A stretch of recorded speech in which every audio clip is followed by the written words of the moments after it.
दोस्तों यदि आपका भी कॉलेज से पास आउट हुए 5 से 7 साल गुजर चुके हैं और अभी तक दोस्तों आप फ्रेशर हो, चाहे सर उसको कोई प्रॉब्लम हो सकता है या फिर दोस्तों फैमिली प्रॉब्लम हो सकता है या फिर किसी गवर्नमेंट जॉब की प्रिपरेशन कर रहे थे या फिर दोस्तों आप किसी भी बिजनेस को चला रहे थे और दोस्तों किसी भी रीजन से वो लॉस वगैरह हो चुका है, अभी तक आप फ्रेशर हो तो भी दोस्तों वीडियो को कंप्लीट देखना। ये वीडियो आपको जॉब लगाने में पूरी तरह से मदद करेगा और साथ ही दोस्तों जॉब ही नहीं लगेगा, साथ ही दोस्तों आपका करियर भी ग्रोथ करेगा। दोस्तों वीडियो को लाइक करो या ना करो, वीडियो को कंप्लीट जरूर देखना।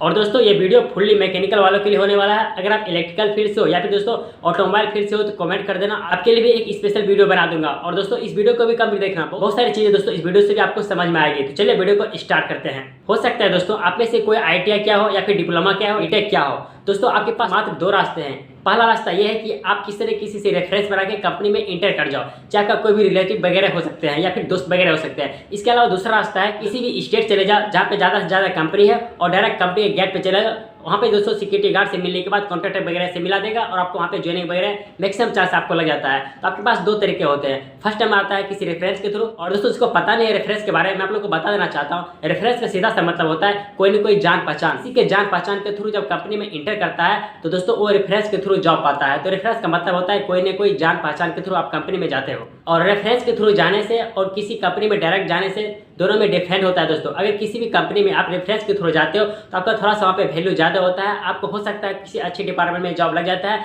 या फिर अच्छे डिपार्टमेंट में जॉब लगे या ना लगे, कम से कम आपको एक अच्छा पोस्ट पे जरूर देखने को मिल जाता है। मतलब आपको हेल्पर वगैरह के तौर पे नहीं जॉब देखने को मिलता है, कहीं ना कहीं आपको एक ऑपरेटर तौर पे न्यूनतम पोस्ट वहाँ पे आपको लगा दिया जाता है। क्योंकि दोस्तों आपका जो रेफरेंस होता है, आपका जो रिलेटिव के लोग होते हैं आपके बारे में अच्छी तरह से आपके बारे में जानते हैं और आपके जो कंपनी के HR वगैरह हैं उनको आपके बारे में अच्छी तरह से समझाते हैं कि वो हमारा कॉलेज का फ्रेंड है, कॉलेज का दोस्त वगैरह है, वो कॉलेज में अच्छा वगैरह पढ़ाई वगैरह करता था। तो कंपनी के HR वाले को आप पे बिलीव हो जाता है और रेफरेंस के थ्रू आपको एक अच्छा पोस्ट भी देखने को मिल जाता है। लेकिन दोस्तों अगर आप किसी भी कंपनी में बिना रेफरेंस के थ्रू डायरेक्ट कॉन्टैक्ट बेस पे या फिर डायरेक्ट सिक्योरिटी गार्ड से बात करने के बाद किसी कंपनी में इंटर करते हो, दोस्तों आपका जो कंपनी का HR है, कंपनी का जो एम्प्लॉय है पहले से वहाँ पे है, तो आप पे बिलीव नहीं करता है, आपको जानता ही नहीं है। इसीलिए दोस्तों आपको अच्छा पोस्ट देने से या फिर किसी भी अच्छा रिस्पॉन्सिबिलिटी वाला जॉब देने में कतराता है और आपको नहीं देता है। तो यदि आपका अच्छा सा रेफरेंस है तो आप रेफरेंस के थ्रू चले जाओ, कंपनी में इंटर कर जाओ। लेकिन दोस्तों कोई आपका रेफरेंस वगैरह नहीं है तो डायरेक्ट सिक्योरिटी गार्ड के थ्रू या फिर कॉन्ट्रैक्टर वगैरह से मिलने के बाद कंपनी गेट पे जाने के बाद कहीं ना कहीं आपका जुगाड़ लग जाता है, आपको ज्वाइनिंग वगैरह हो जाता है। फर्स्ट टाइम दोस्तों आप जब कंपनी में इंटर करते हो तो आपको ये नहीं देखना है कि हमारा कौन सा डिपार्टमेंट है, हमारा कौन सा पोस्ट वगैरह है, बस कंपनी में इंटर कर जाना है दोस्तों। और दोस्तों ये बात तो फिक्स है कि आपको 99% दोस्तों आपको एज ए कॉन्ट्रैक्ट बेस ही जॉब देखने को मिलेगा। क्योंकि दोस्तों कोई भी बड़ी और MNC company as a fresher candidate को अगर हायर करती है तो एज ए ट्रेनिंग बेस पे, एज ए DET या फिर दोस्तों GET या फिर एज ए ट्रेनिंग बेस पे ही हायरिंग करती है। इसके अलावा दोस्तों वो एक्सपीरियंस वाले कैंडिडेट को लेती है। इस स्थिति में दोस्तों ना तो आपके पास कोई एक्सपीरियंस है और ना ही दोस्त आप एक फ्रेशर कैंडिडेट हो, लेटेस्ट पास आउट हो या फिर आप ट्रेनिंग कंपनी में कर सकते हो। दोस्तों आपको फिक्स है आपको एज ए कॉन्ट्रैक्ट बेस पे ही ज़्यादातर जॉब वैकेंसी देखने को मिलेगा। इसके अलावा किसी कंपनी में आपको as a on roll job देखने को मिलेगा भी तो वो बहुत ही छोटी कंपनी होगी जिसको बहुत ही कम लोग जानते हैं। तो कैसे भी करके या फिर रेफरेंस के थ्रू या फिर कॉन्ट्रैक्टर वगैरह खुद से जाके किसी भी कंपनी में इंटर कर जाना है। तो किसी भी कंपनी में इंटर करने से पहले 2-3 बात हमेशा याद रखना दोस्तों कि जिस कंपनी में आप जा रहे हो उस कंपनी में कौन कौन सी मशीनें हैं। क्योंकि दोस्तों वैसे भी आपका टाइम बहुत सारा खराब हो चुका है, अब आपके पास टाइम नहीं है कि कंपनी को देखें, उस कंपनी को देखें या फिर बार बार कंपनी स्विच करने का आपके पास टाइम नहीं है। इसीलिए दोस्तों उस कंपनी को चूज करें जहाँ पे कोई ना कोई अच्छी सी मशीन हो, जहाँ पे दोस्तों 6 महीना या फिर साल भर सीखने के बाद आप किसी दूसरी कंपनी में जाओगे तो आपको करियर ग्रोथ देखने को मिलेगा। ये नहीं कि दोस्तों किसी ऑटोमोबाइल कंपनी में चले गए, लाइन पे काम करने को मिल रहा है, कर रहे हैं, सैलरी वगैरह मिल रहा है, ऐसा नहीं करना दोस्तों। अगर आपको रियल में करियर में ग्रोथ करना है तो दोस्तों आपको मैं बताता हूँ, आपको कोई ना कोई अच्छी कंपनी ज्वाइन करना जहाँ पे जैसे कि CNC मशीन हो गया, VMC मशीन हो गया, HMC मशीन हो गया, या फिर दोस्तों इसके अलावा या फिर दोस्तों प्लास्टिक लाइन की बात करें तो आपका मोल्डिंग मशीन वगैरह हो गया। तो वैसे कंपनी में इंटर कर जाना जहाँ पे ये सब आपको मशीनें देखने को मिल रहा है। और दोस्तों कंपनी में इंटर करने के बाद आपको तो फिक्स है कहीं ना कहीं ऑपरेटर का जॉब तो देखने को मिल ही जाएगा।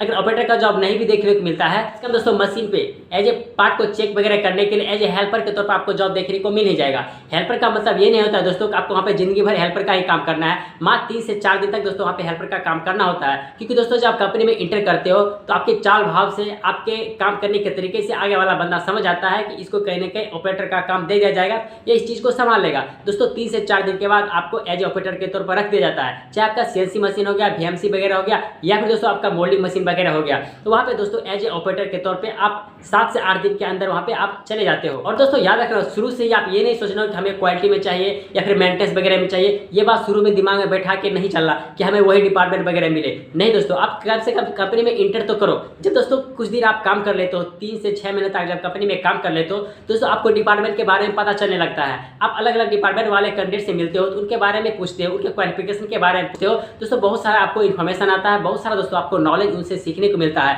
तो आप उनको बताते हो, अपने बारे में बताते हो। जब आप अपने बारे में उनको बताते हो अलग डिपार्टमेंट वाले कैंडिडेट से जिनका ITI हुआ, डिप्लोमा हुआ या फिर बीटेक हुआ है, उसके पास साल 2 साल या फिर 3 साल का एक्सपीरियंस है, आप पे तरस खा जाता है ये अच्छा खासा पढ़ा लिखा बंदा ये यहाँ पे क्या कर रहा है। तब जाके दोस्तों आपको अच्छा सा गाइड भी वहाँ पे करता है और दोस्तों आपको अच्छा सा राय देता है, और धीरे धीरे दोस्तों आपका वहाँ पे कॉन्टैक्ट बनता है, धीरे धीरे दोस्तों आपका खुद का रेफरेंस बढ़ता है, दोस्त बनता है जिनका ITI हुआ, डिप्लोमा भी हुआ है, बीटेक हुआ है, जिसका 3 साल से 4 साल से 5 साल का एक्सपीरियंस है किसी इंडस्ट्री में, उससे आपका दोस्ती होता है। तो वहाँ पे दोस्तों आपको स्थिर होकर कम से कम दोस्तों 6 मंथ तक आपको वहाँ पे काम करना होता है। भले आपका सैलरी दोस्तों 12,000 होगा, भले आपका सैलरी दोस्तों 13,000 होगा, लेकिन मन लगा कि दोस्तों आपको कम करना होता है, आपको हर चीज़ के बारे में सीखना होता है, मशीन के बारे में सीखना होता है। वहाँ पे दोस्तों मशीन चल रहा है, पार्ट निकल रहा है, तो दोस्तों क्वालिटी के बारे में आपको बहुत सारा आपको इन्फॉर्मेशन मिलता है, बहुत सारा नॉलेज होता है। इसके अलावा दोस्तों मशीन को ठीक करने के लिए जो मेंटेनेंस डिपार्टमेंट के लोग आते हैं, उससे भी दोस्तों आपको बात करने का मौका मिलता है, वहाँ पे भी आपको देखने को मिलता है, चीज़ों को समझने को मिलता है, और साथ में उससे पूछने का मौका मिलता है आपका क्या क्वालिफिकेशन है,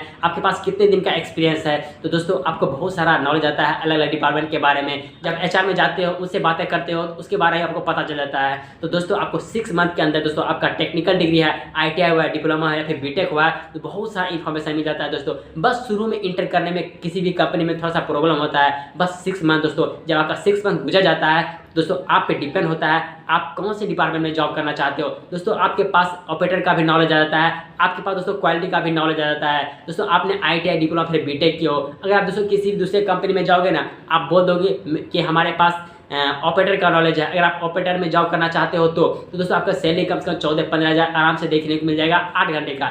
इसके अलावा दोस्तों आपके पास क्वालिटी का भी एक्सपीरियंस आ जाता है, तो आप ये बोल सकते हो कि हमें आता है, क्वालिटी में भी हम काम किए हैं। क्योंकि दोस्तों जब आप मशीन पे काम कर रहे थे, पार्ट वगैरह चेक करने के लिए खुद से माइक्रोमीटर भरने वगैरह यूज करते ही थे, क्या करेगा, आपसे इंटरव्यू वगैरह लेगा, आपको तो पता है आप कहीं ना कहीं क्वालिफाइड कैंडिडेट हो, तो आप हर चीज़ बता ही दोगे। लिस्ट काउंट वगैरह ज़्यादा पूछेगा, या फिर कोई ना कोई पार्ट चेक करवा के पूछेगा, है ना, गेज वगैरह देगा, तो आप उस चीज़ को आप हैंडल कर लोगे।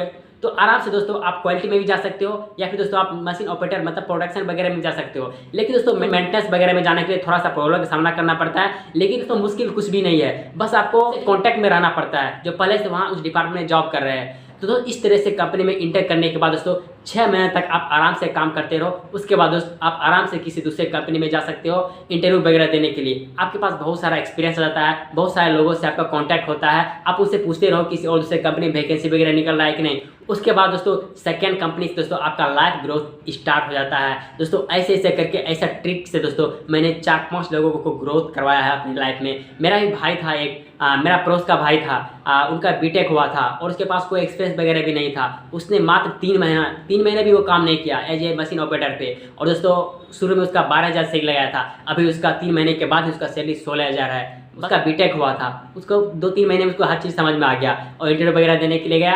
क्या आता है ऑपरेटर में, क्या करना होता है आपको तो पता ही होगा, कहीं ना कहीं मैकेनिकल फील्ड वगैरह से होंगे या फिर कहीं ना कहीं काम वगैरह किए होंगे। हर चीज़ का दोस्तों आसानी से इंटरव्यू क्लियर कर गया, और अभी 16,000 8 घंटे का दे रहा है, और 12 घंटे का 24,000 है। बस कैंटीन हर चीज़ फ्री में है।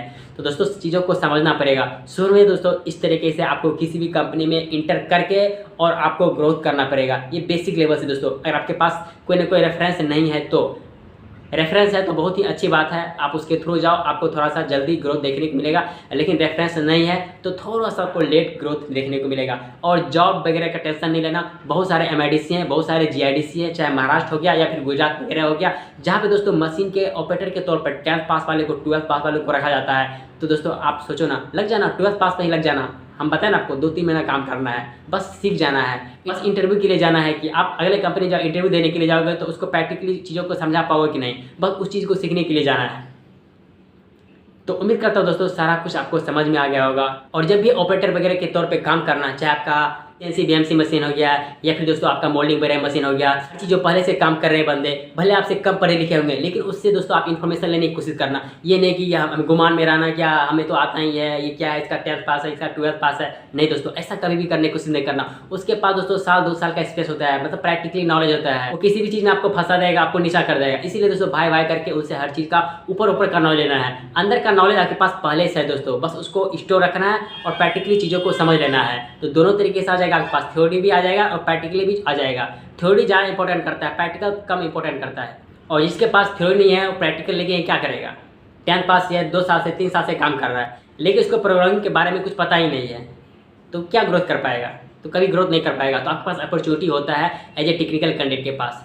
तो उम्मीद करता हूँ दोस्तों सारा चीज़ आपको समझ में आ गया होगा, कैसे करके दोस्तों आपको जीरो लेवल से, आपका कोई रेफरेंस वगैरह नहीं है, कैसे कंपनी में इंटर करोगे और कैसे एक वैल्यूएबल पोस्ट पे जाओगे।